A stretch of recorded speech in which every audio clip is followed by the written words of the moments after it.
Alright, so the next easiest flick to learn is the sidearm flick. So, there's two ways you can learn this. You can have the whip out in front of you or behind you. So, basically, whichever one you do, you're going to swing the whip around to the side and then flick your wrist out towards the end. I usually do it at about 45 degrees straight from me. So, just like that, and then point straight ahead. But if you're starting with the whip in front of you, which is easier for most people, you're going to drag it back, bring it up, and then come for the flick. Alright, so make sure when you bring it up, you don't come straight up behind you and then just rip it forward like that. You'll end up hitting yourself in the back of the head. You want to bring it back behind you and looking straight on.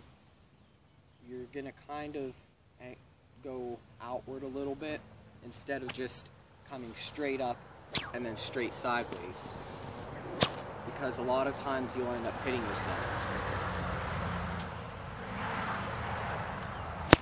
So kind of like that, and it is easier for some people to angle your flick just slightly downward, kind of like that. But try to focus on keeping it horizontal. Now if you start with the whip behind you, then all you do is just come forward like that. Now with either way you do the flick, you're not really swinging your arm all the way out like that. You kind of want to keep it in somewhat of a straight line and then curving out. So you just go straight forward and then turn with your arm. So you can see my elbow is almost like on a straight line, keeping close to my side with my palm facing out. Some people find it easier with their palm facing up. But then my arm moves straight, and then it starts to straighten. You can see my elbow straightening, and I just reach out as far as I can and then snap my wrist and get the whip out in front of me. Okay, just like that. And again, just like with the underhand flick, you don't want to jerk back because the whip will come back and hit you. So either keep your hand straight, or you can follow through and do like an overhead crack.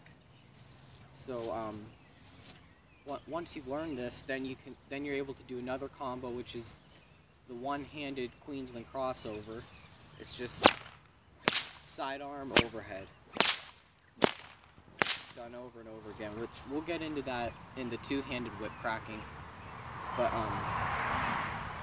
anyways, you can do that, and then you can also do a sidearm from across. That's for some people a bit trickier, but you'll have the whip straight behind you, and I find it easier if I bring my elbow out first and let my hand follow behind, and then flick just like that.